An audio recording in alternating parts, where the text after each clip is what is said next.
Hello, everybody. Welcome to another episode of Level Up Lando, the show that takes you inside the struggles, the trials, the tribulations, and the occasional success. That is the everyday challenge of my life as I pursue my never ending effort of trying to level up. I am your host, Landon Like a Plane, also known as the richest man in Aspen, and I'm coming to you from a pretty gray, cold March 20th here in Aspen, Colorado. Today is March 20th. It's a Thursday, and it's 11:03 in the morning. And while Aspen is always lovely, and while I always feel blessed to call Aspen home, today I am struggling. My mood kind of matches the day as it's gray and gloomy. I think we're supposed to get some snow tonight, but life has been pretty hard for me lately, especially these last couple of days. I just got off the phone with my dad, and I'm going to get into that conversation in just a minute. But ultimately, where I'm at right now on March 20th at 11:03 in the morning is sad. I'm bummed out. I'm disappointed, and I'm upset with myself mostly for not doing what I need to be doing. I was supposed to have 100 cold outreaches for my business today, and I've got zero. I haven't done anything, and I've got no excuse for why I didn't do that stuff. And it is disheartening. I feel like I'm off track. I feel like I'm out of alignment with myself, and then I'm out of integrity with myself that I said that I was going to do these things and then I didn't do them. And I feel bad, and I feel angry and upset and disappointed, just all at myself. And that is furthering the lack of motivation. That is furthering the inproductivity, and that's preventing me from making these decisions that I need to be doing to move forward and to progress and make the business go forward. So, kind of upset today. Trying really hard to sort of jumpstart myself and get back on track, get back in my lane. And I suppose that's why I will share with you what my dad had to tell me. My dad is a really wise guy, and a lot of times he has this real profound wisdom that it's useful for me, but when I share it with my friends, they also find use from it as well. So I'm hoping that you guys will be able to empathize with my situation, and then based off what my dad's advice for me, will be able to apply it to your own situation. So Tuesday, I went to an Eagles Club meeting, and I really have not been in the position to afford alcohol. And so I've really been pretty much alcohol free for almost a month now. I had a couple of drinks over string cheese when they came to town. Not string cheese, the food, the string cheese incident, the band. I got to go see them, and I had a couple of drinks at the concert. That said, other than that, I really haven't. And so when you go to an Eagles Club meeting and you participate and are a dutiful member, you get given a drink ticket, which you're allowed to use to redeem a beer or a shot or whatever you want to drink. And normally I just give mine away because I'm not a huge fan of alcohol. And generally speaking, I'm trying not to drink. But having not had a drink in almost a month and having had a free drink ticket where I didn't actually have to pay for it, I decided to have a drink. So I had a drink, and that then cascaded into other members buying drinks for me and me staying at the bar till 1:30 in the morning and basically shutting it down and getting drunk. And, I'm not disappointed about that. None of that was really upsetting. It was just whatever, the flow of the evening. However, on Wednesday morning yesterday, we had a bunch of powder. We got 5 inches of snow last night, and I was supposed to get up and go ride it, but having been out till 1:30 and being drunk, I did not wake up. And so that was what the beginning of the disappointment started yesterday, as I woke up, and I did eventually get myself out to the mountain, but the snow was all skied at that point, and it was just disappointing to have missed it because I got drunk. And then I started assessing if I had accomplished the work that I needed to accomplish between yesterday and Tuesday, and I hadn't. And so that put me into a pretty big depression yesterday, and I found myself just really disappointed and unmotivated. And so yesterday I didn't really get any work done. And so now it's been Tuesday and Wednesday that I really didn't progress the business and I didn't push the business forward. And I'm in a position where I can't afford to do that. I can't afford to have one day where I'm not productive and progressive. I just can't afford it. And so to have two is just like, God. And now we're going on three, except today I'm not letting that happen. Here I am recording a podcast. We're getting ready to dive into the little yellow book of accountability. However, before that, I want to share with you what my dad told me. So I called my dad and I was telling him about what I just told you, how I'm disappointed in myself and how I've made these decisions that aren't supporting me in doing what I need to do. And that it's bothering me and that I'm upset with myself and that through that upset, I'm finding it very difficult to become motivated and get back to taking care of business. And after listening, my dad said to me, "It sounds to me like you are upset because you made a bad choice. You made choices that don't support yourself." And I was like, "Yeah." And he's like, "Well, rather than dwell on making those bad choices, why don't you just get back into your lane, get back on track?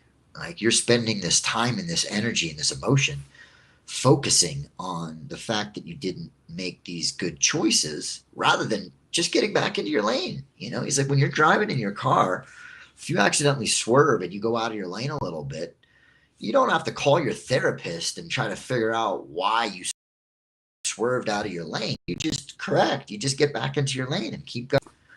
And he's like, you're spending all this time hung up on the fact that you made these decisions. He's like, stop it. Just get back into your lane. And so with that, I'm sitting down to do a podcast with the hope that by the time we get to the end of this thing, I have a list of things that I can accomplish for my day and that I can go about my day, crossing them off the list and getting back on track and getting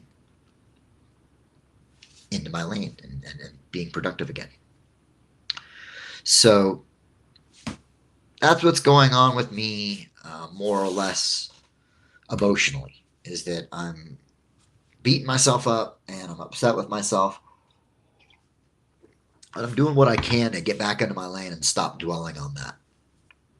And doing these podcasts really helps. I just work through a lot of my own emotional state of being and kind of come through the other side. And when I get through the other side, I am able to kind of shed some of the weight and the burden of what I was feeling before. So thanks for being here, Internet. I appreciate you letting me have a one-way venting channel.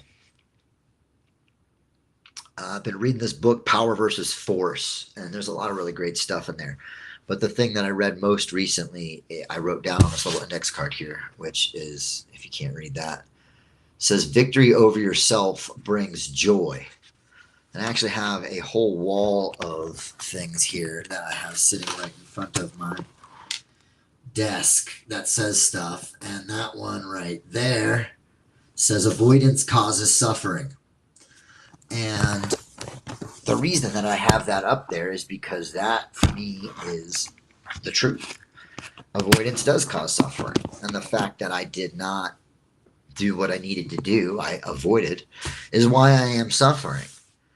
Now, the flip side of that coin, which I didn't know until very recently as I was reading this book, is if avoidance causes suffering, victory over yourself brings joy.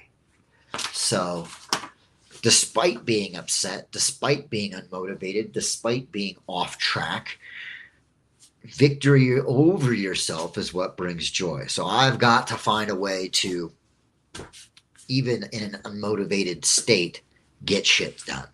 So that's what we're working on. That's what I'm about to work on. And with that, let's go ahead and take a little look at the Yellow Book of Accountability.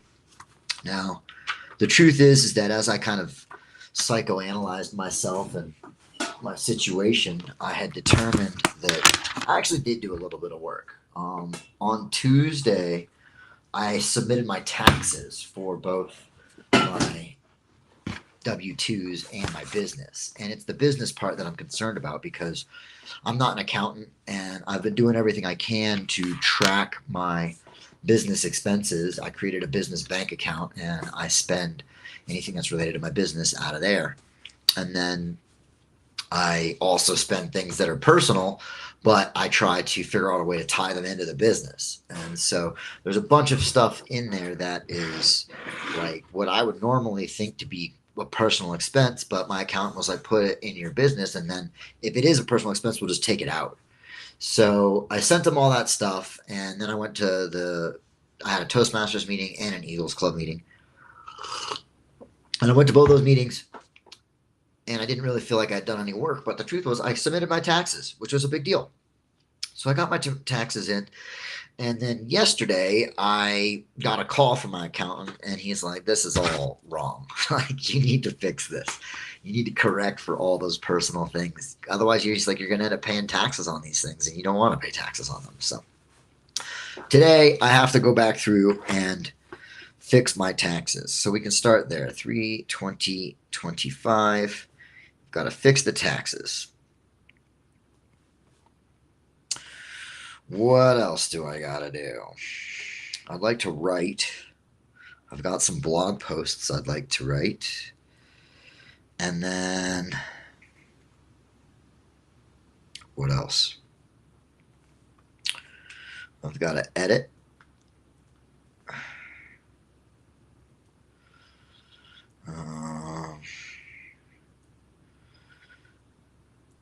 What else do I got to do? I've got a camera that can do a virtual tour, and so I need to figure out how to get it to do that. There's just like a software that you use, but being able to do a virtual tour for my real estate stuff and the construction stuff would be really useful. So I've got to practice that.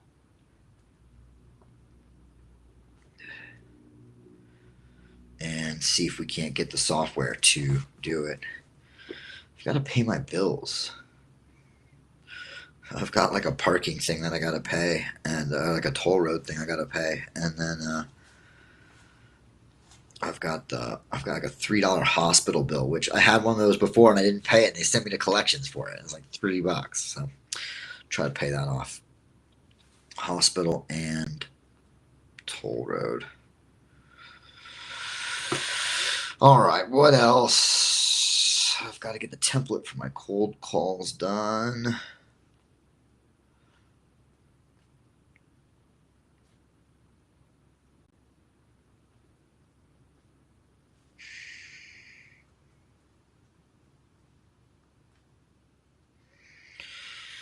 All right.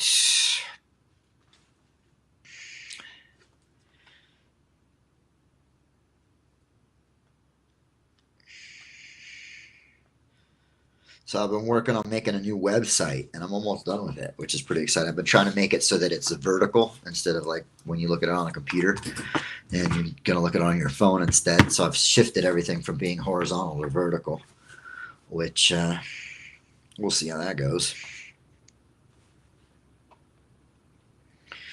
All right.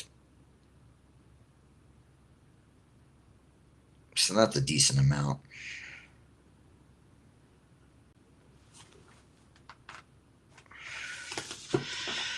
Okay, so now we got a few things on the list, which that's really the whole purpose of this podcast, actually. It's just to check back in with what I need to be doing and what I haven't done from what I previously wrote down that I needed to do.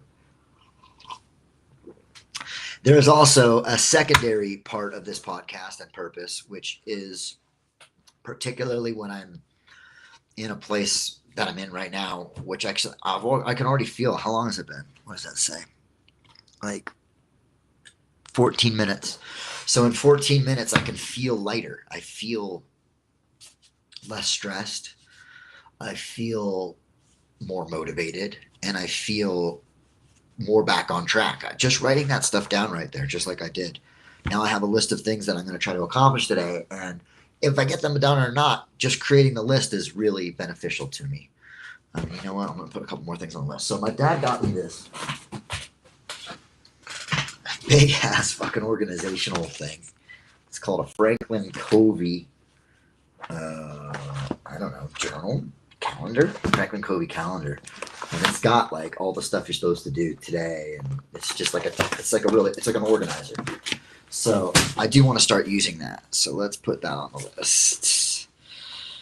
Franklin Covey calendar. And I need a cold call. 100 people. All right, so there's a couple more things on the list, which it's always good to have things on the list. Now, coming back to what I was just sharing, there is a whole other reason that I like to record the podcast and make the show.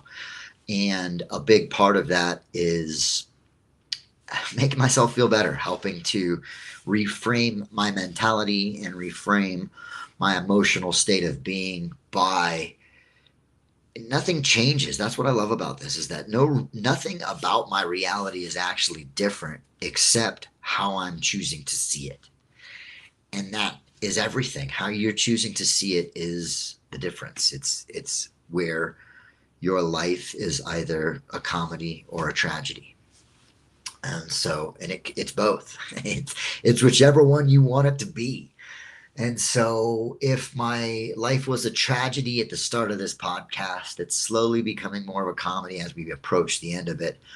And part of how I make that happen is this little book right here, The Daily Stoic. It's 366 meditations on wisdom, perseverance, and the art of living by Ryan Holiday and Stephen Hanselman. Thanks, guys. I appreciate you putting this little collection of Stoic ideas and concepts together, and then furthermore breaking them down so a dummy like me has the ability to take away the lesson. Because a lot of times when you're reading it in that old writing, that Marcus Aurelius type language, I'm not able to like draw out what it is he's really saying because I'm too dumb to understand what he's saying. So thank you for helping to explain it and for going through, the academia of it, as far as maybe you guys didn't know yourselves and you had to go ask somebody to explain it to you, and for doing that and then breaking it down. So thank you. Today's March 20th, and before we dive in, I've already kind of let you know I'm upset with myself. I feel like I'm off track. I feel like I'm out of integrity because I'm not making the decisions. I'm not taking action to complete the decisions that I said that I wanted to make. It's like if you say you want to go over here and then you don't do anything to go over there, instead you go over the other way. Well, it doesn't feel good. It's like I want to go that way and I'm not doing what it takes to go that way. And that makes me kind of mad at myself. So slightly disappointed, trying not to dwell on it, trying, like my father said, to just, you don't need to worry about why you went out of your lane. That's way less important than just getting back into your lane. And so I'm trying very hard to take this time here to get back into my lane, and making that list helped, and reading from this helps. So let's see what it has to say. March 20th. Ready and at home. I may wish to be free from torture, but if the time comes for me to endure it, I'll wish to bear it courageously with bravery and honor. Wouldn't I prefer not to fall into war? But if war does befall me, I wish to carry nobly the wounds, starvation, and other necessities of war. Neither am I so crazy as to desire illness, but if I must suffer illness, I'll wish to do nothing rash or dishonorable. The point is not to wish for these adversities, but for the virtue that makes adversities bearable. Damn. Seneca, Moral Letters 67.4. President James Garfield was a great man, raised in humble circumstances, self-educated, and eventually a Civil War hero, whose presidency was cut short by an assassin's bullet. In his brief time in office, he faced a bitterly divided country that, as well as a bitterly and internally divided Republican Party. During one fight, which challenged the very authority of his office, he stood firm, telling an advisor, "Of course I deprecate war, but if it is brought to my door, the bringer will find me at home." That's pretty incredible. That's what Seneca is saying here. We'd be crazy to want to face difficulty in life, but we'd be equally crazy to pretend that it isn't going to happen, which is why when it knocks on our door, as it very well may this morning, let's make sure that we're prepared to answer. Not the way we are when a surprise visitor comes late at night, but the way we are when we are waiting for an important guest, dressed in the right headspace, ready to go. Oh, wow. And see, that just goes into this is something I say a lot when I read from these books. Sometimes they're very appropriate and they pertain to the exact moment in my life. And sometimes it's something I've already learned and I can kind of disregard it because I've embodied the lesson and it doesn't particularly apply to me, even though it's worth reading and going over. So today's was the former, which is something that applies right now to my moment, the life of my moment. I just told you guys about what I'm dealing with and the adversity of my life and the situation. And yeah, you'd be crazy to want war, but you better be ready for it if it comes knocking on your door. And maybe today the universe is coming knocking and it's saying, hey, we're bringing displeasure and discomfort. And like he says at the beginning, I don't want to be tortured, but if I am tortured, I hope to bear it bravely. And that's the truth. That's the truth for me, for sure. And so it's reminding me, I'm feeling inspired now. Now I'm feeling passionate and motivated because he's right. Like, I am strong enough. I am brave enough. I am honorable enough to bear what's coming at me and to be tortured and to do it courageously and bravely, which is kind of what my reality feels like a lot. I really can't express how a lot of my life just feels difficult, and it doesn't feel difficult with meaning. It feels difficult for being the sake of being difficult, which really what that is maybe it's just me being tested. Maybe it's me getting the opportunity to practice being courageous and being brave and being honorable while I'm being tortured.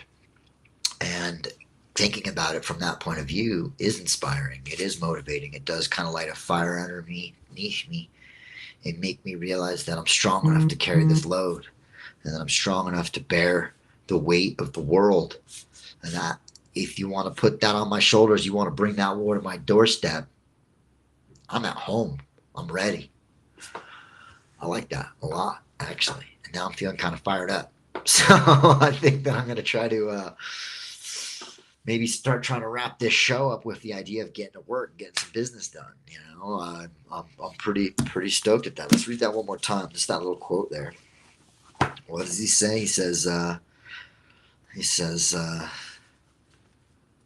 of course I deprecate war, but if it's brought to my door, the bringer will find me at home. James Garfield. The bringer will find me at home. And that's where I'm at. I'm at home. I'm ready. I'm feeling a little bit better. I'm feeling less depressed. I'm feeling angrier. I'm feeling like I want to fight back. That's what I'm feeling. I'm feeling like maybe I'm being bullied and pushed around a little bit, and I'm not going to be pushed around anymore. That I'm going to actually push back. I'm going to do my own pushing, and that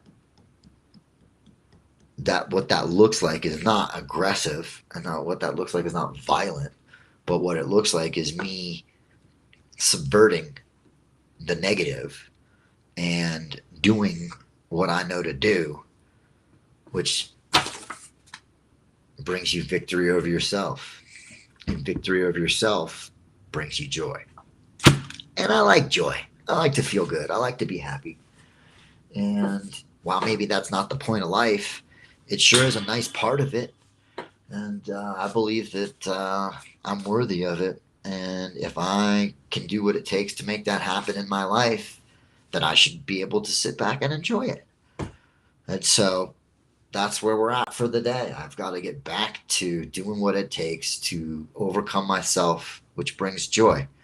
And the truth is that it's avoidance that causes suffering. So rather than avoid, I'm going to go ahead and barrel through and do so consciously and with intent and with the idea that I have what it takes to do so with integrity and bravery and honorably, so that I can hold my head high whether I win or not.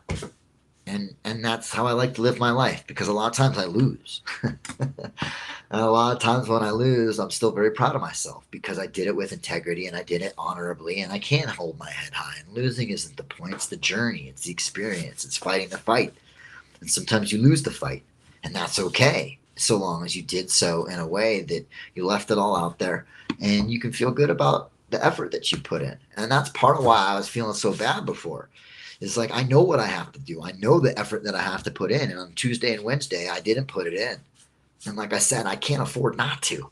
So I was really beating myself up for it, because if you're not doing the work you need to do, you can't expect the victory. And I expect the victory.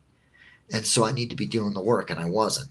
And now I'm about to go do it. I'm about to go get back on. I'm about to do what I wrote down in this book, and then we'll take it again the next day. So for now, for this moment, for right here, right now, I say get back in your lane. Don't worry about how you got out of your lane, because what's important is getting to your destination. And the way that you get to your destination is by staying in your lane. So, staying in your lane and being ready when war comes to your door. Remind me of that expression. It's better to be a warrior in a garden than a gardener in a war. And that's the truth, is that you want to be peaceful. You want to be calm and coming from a centered place. But if they want to bring war to your garden, that you are a warrior ready to go, and that it's their bad and their mistake, and it will be their regret for bringing that war to your garden. And so with that, I wish the ability to be a warrior in a garden instead of a gardener in a war. And I hope that you're able to acquire the skills and the strategies necessary so that you can be that warrior. And furthermore, while you should absolutely deprecate war, if somebody wants to bring it to your doorstep, that you're ready and at home. I'm your host, landing like a plane, aka the richest man in Aspen.